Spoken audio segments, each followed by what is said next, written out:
Hi folks, in today's video I'm going to do an oil service on my BMW 2009 740D. Here we go. Before I kick things off, I just wanted to say a big thank you to those of you who subscribe to my channel. Really appreciate it. Thanks for following me. You might have noticed it's been a while since I did my last video. A few reasons for that. First of all, there was just a lot going on in my life. Second of all, I caught COVID, unfortunately. Not fun, so stay safe people. It really got in the way of making any more car videos, and if I'm perfectly honest, budget was a bit of an issue for a while as well, in terms of just being able to get hold of affordable parts to do things. For those of you living in Ireland, you probably know we're having quite a few repercussions because of Brexit, and I'll come on to that in a second. But also there was Christmas in the way, so, you know, holiday time and festivities and all that, so family comes number one. And speaking of family, you might have noticed got some new gear. First of all, I got some new lighting and camera equipment, which is how I'm able to free my hands now. But also this cool little hat that my wife got me, not just to keep me warm, but also because it's got this little light on it, which I absolutely love, and I have been using non-stop ever since I got it. Okay, so I'm going to switch the camera around and show you the kit that I've got to do the service. And yeah, good to get your thoughts on it. You know, what sort of items do you use when you want to do your service? Because I am not able to get underneath the car, so I'm doing everything from the top. Alright, so I mentioned that I was going to do everything from the top, as in I can't get underneath the car. And one of the reasons I'm able to do that, if you're not familiar with the 740D's engine bay, is because when you remove this top cover, I promise I'll stop doing things one-handed. Apologies. You can see just here, that's the oil filter on top. And on this model as well, there is the dipstick that you don't always get on cars anymore because everything's going electronics. This BMW's got both. It's got the electronic sensor and the measurement kit, but it's also got the kind of the traditional dipstick. What that means is if you have an oil pump or an oil vacuum extractor, you can feed the line through the dipstick tube and basically pull the oil out of the system and the engine that way. And because the oil filter housing is here, it's so accessible, you can just replace the oil filter without having to get underneath the car. So everything can be done from the top, very similar to the Jaguar that I used to own. In fact, it was even easier on the Jaguar because the Jag had a very specific hole underneath the oil filler cap for you to attach a vacuum pump tube to. Now, if I just take this out of the way, really simple setup. Here's the oil filler cap. Once that comes off, that's where the new oil goes. Great. So, bring you around here, show you the kit that I've bought. Start off on the right hand side. This is what I was talking about. It's the oil vacuum extractor pump. Works in a really simple way. There's some ABS plastic tubes that go into one end here. This cap here has got some seals on it which prevent the fluid from leaking back out and help create the vacuum. And then the other end goes in through the dipstick areas I showed. You pump up and down and it extracts the fluid out of wherever you're pointing it at. The oil I've chosen to go with, it needs 5W30, does this car, and I've gone with Liqui Moly this time. I think Liqui Moly are a fantastic brand. I usually go with Castrol. Castrol's what it recommends from BMW as a replacement, but Liqui Moly has some really good products. They've got a fantastic reputation, and in particular this is the long time high-tech version of their oil, which is recommended for daily driver diesel vehicles. Here's the replacement oil filter from MAN. If I open that up quickly, show you what that looks like. It's one of the more unique ones for the BMWs, quite a long canister type. I don't really know how you describe that. And then also came with that are the replacement seals. A couple of instructions. I've not actually serviced this car myself before. I'm not entirely sure what the little copper ring is for, but I'll find out. Shouldn't cause me any problems. And then to get to the oil filter housing, I actually needed to buy this 36mm socket. If you're a DIYer, you'll know the pain. It's typical. You think you've got everything you need for the job, and then I had everything up to a 34mm socket, so I had to buy separately. There's this cheap little filler neck thing. I always forget the names of stuff, but you know where this goes. Plonk it in the oil filler cap, and just make sure the oil doesn't spill everywhere. It's got a little built-in filter as well, which is good. And just grabbed some elbow grease in case there's a bit of spillage, and I know around the oil filter housing there's a bit of a leak. So I mentioned Brexit. Why did I mention Brexit? Well, usually it'd be quite trivial to get hold of parts in an affordable way here in Ireland. All you need to do is use a delivery service like Parcel Motel, get it delivered to a UK address, and then ship it over the border. But now companies aren't shipping over to Ireland, and Parcel Motel has stopped their service, so that oil has come all the way from Germany. The pump has come from the UK, and a few other bits and pieces from all over Europe. Bit ridiculous if you ask me, but they're the times we're living in. And honourable mention to the new kit that I got over Christmas. Right, next step will be just to get everything in place, get the equipment set up, and I will start to extract the oil from the car. Oh, quick mention, do need to get the oil warm first, so I'm going to start the engine and leave it running for a few minutes. Alright, so other than the fact that the car was serviced about a year and a half, maybe 2 years ago by BMW, and I felt like it was about time to do it. One of the reasons why I'm actually doing it, I'm going to show you now. So, if I pull out the dipstick.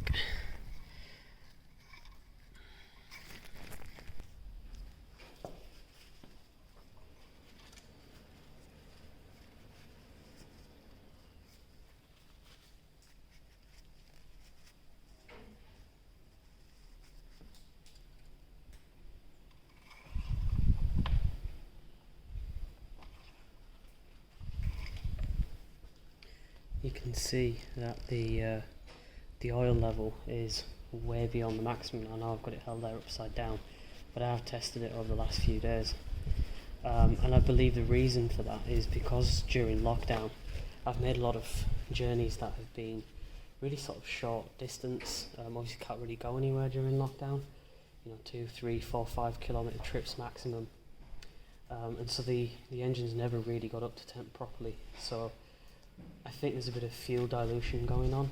The car, when it's doing regens, is dumping a lot of diesel into the oil system, which isn't great, and it can potentially cause a lot of damage to the engine if it carries on for too long. So that's one of the reasons why I'm going to carry out the oil service, but I wanted to show you that first.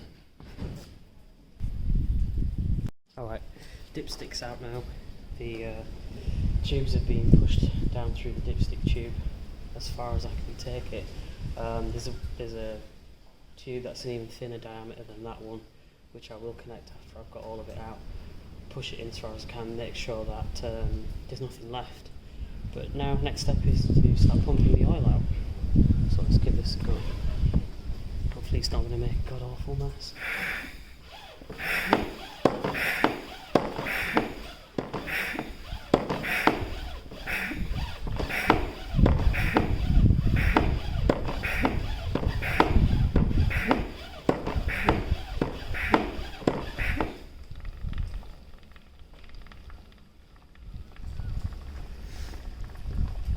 I'm going to leave that running.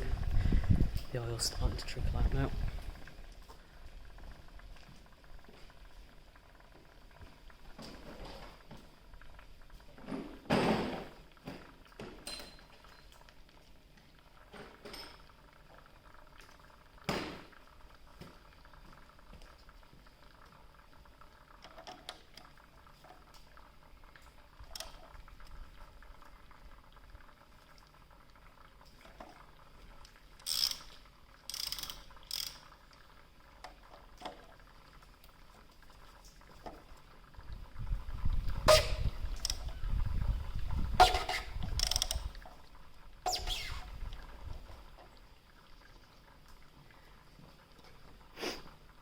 I'm sure you saw that.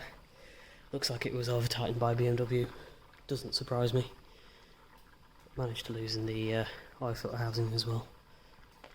Maybe there's a couple more pumps. It does take quite a long time. You have to be patient with it. I think the Jaguar that I had needed 8 litres of oil, and it took about 15-20 minutes to do. So obviously if you are able to get underneath the car, it's a much better idea to do that, just to save yourself time.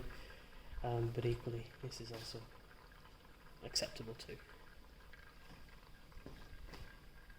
You can't really hear it in the video, but the oil is coming up nicely through the 2 tubes. There's about 4 litres that's come out of it already. I'm going to give it a couple more pumps just to give it a zhuzh along the way. And what I'm going to do whilst that's going on, because there's still quite a lot to come out, is remove the air filter and the air filter housing. No other reason than it just gives me that little bit more access to the oil filter housing, and I'm a clumsy kind of guy, so just make sure that I don't spill oil by accident into that area. And yeah, I think maybe 5-10 more minutes it should all be out. Fingers crossed.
I've got the oil filter out. This is the top part of the housing. I'm just checking to see if there's any seals or anything inside there that I need to replace. These seals look good, not cracked. They still feel quite pliable. I don't think the kit comes with replacements for these anyway, but I'll check. There is a seal around the part of the oil filter housing that's attached to the engine, if you want to think of it that way. That needs taking out and replacing with a new one, and then kind of activating it with some oil to make sure it doesn't dry out. I'm going to give this a bit of a clean and a wipe down, and then ready to fit in the new filter housing and pour in the oil.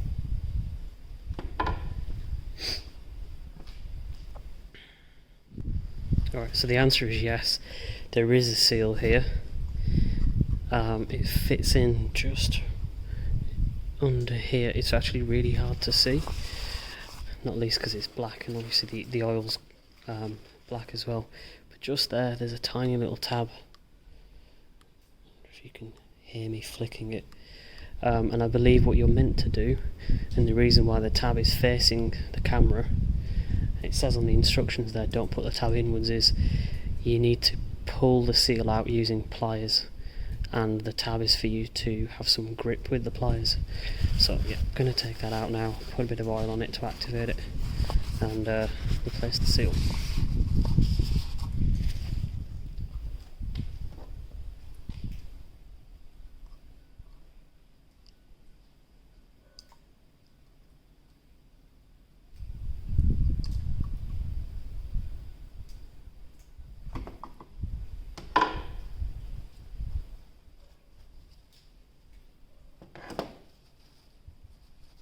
Checking to see if it's damaged. Doesn't look like it.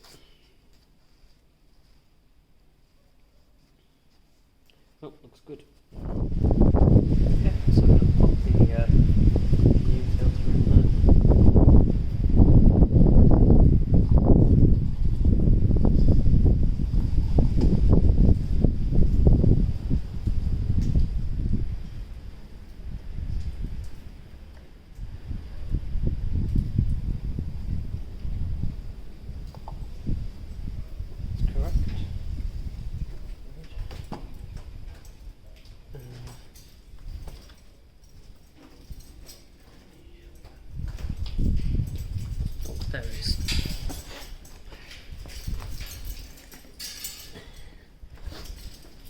before I forget to do it for the camera.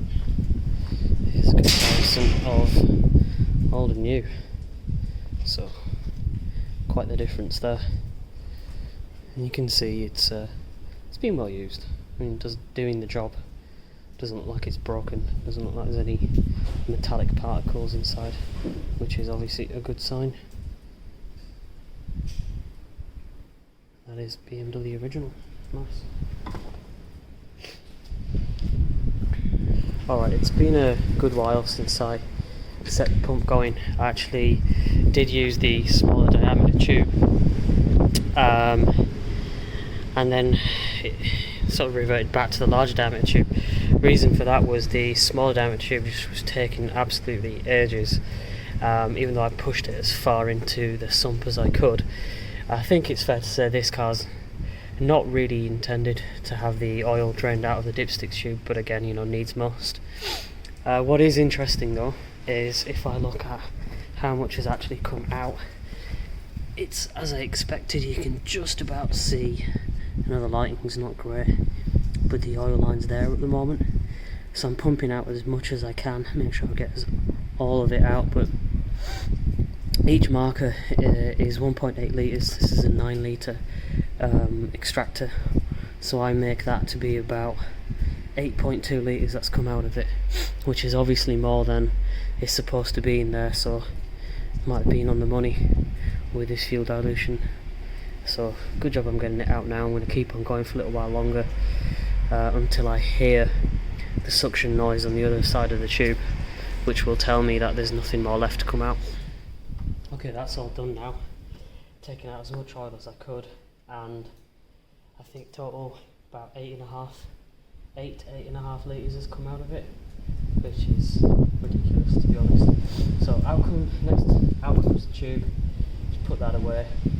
I'm going to take the seal off the filter housing over there, put the new seal on, rejuvenate that with some new oil, filter back in place, and then start pouring in the oil.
Tip from me, I don't throw away the old seals until I fit the new seal, just in case, like I said, I'm really clumsy and I make a mistake and break the new seal.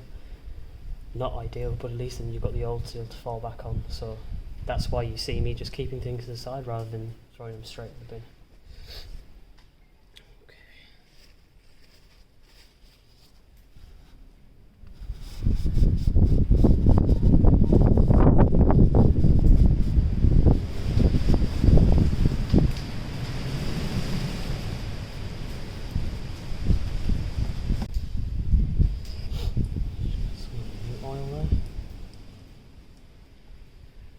That onto the new seal.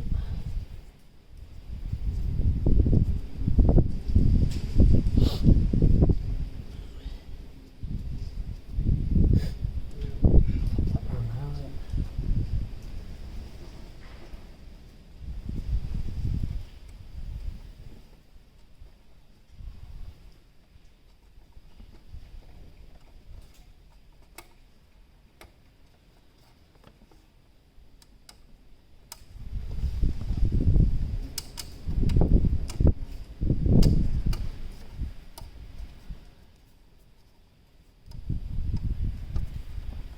just running my finger around to check that the seal's properly inside its housing, and I'm going to just walk around and check from the other side as well.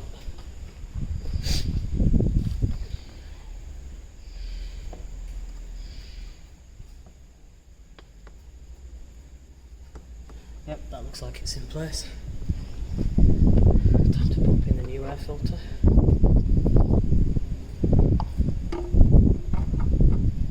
And as always, when you're fitting these things, make sure you hand tighten it. What you want to make sure is that you don't damage the threads here, because if you damage the threads, then well, even on this car you can't actually replace the housing, because it's all integral part of the engine from what it seems, the engine block.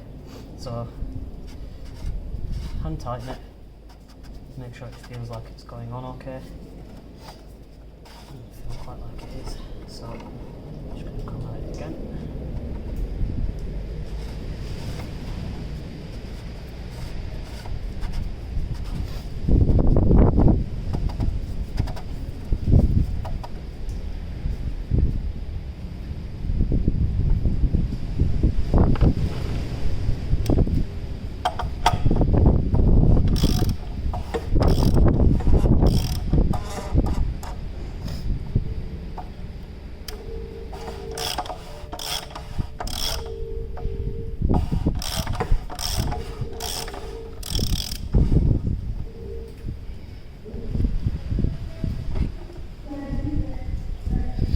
And actually the reason I'm taking that back off is just for my own peace of mind. I'm going to put a bit of oil on the threads as well, while I remember.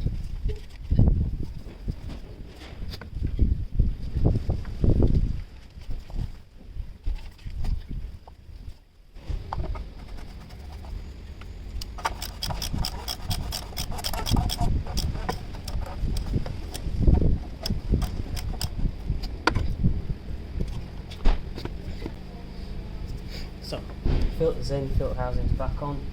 I'm just going to check a bit more closely using the lights because I can't see it right now.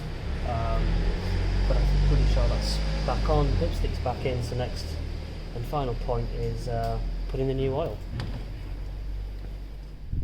Going to start adding in the oil now. I'm going to begin with the 1 litre bottle that I already opened, and then add in the 5 litre bottle, so that's 6 in total, and I'm going to check on the dipstick where we've come to, because I've got to account for perhaps a bit of oil left around the engine parts that hasn't quite made its way down to the bottom of the sump and being taken out. So let's get going with that.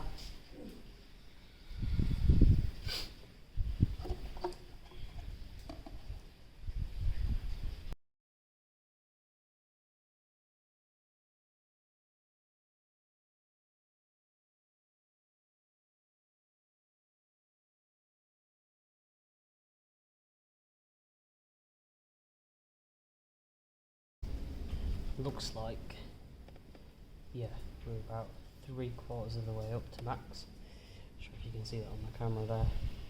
I think it'll still take a few minutes to set up because I've only just poured the oil in, and then I'll check again.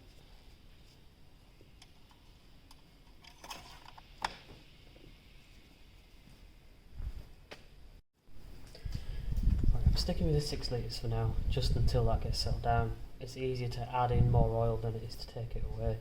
Plus what it also does is just gives me a bit of an idea over the next few drives whether there is an inherent problem here that needs further investigation and whether there's an increase in the oil level. But there's enough now for the car to be started, so I've put the cap on, just going to start the engine now.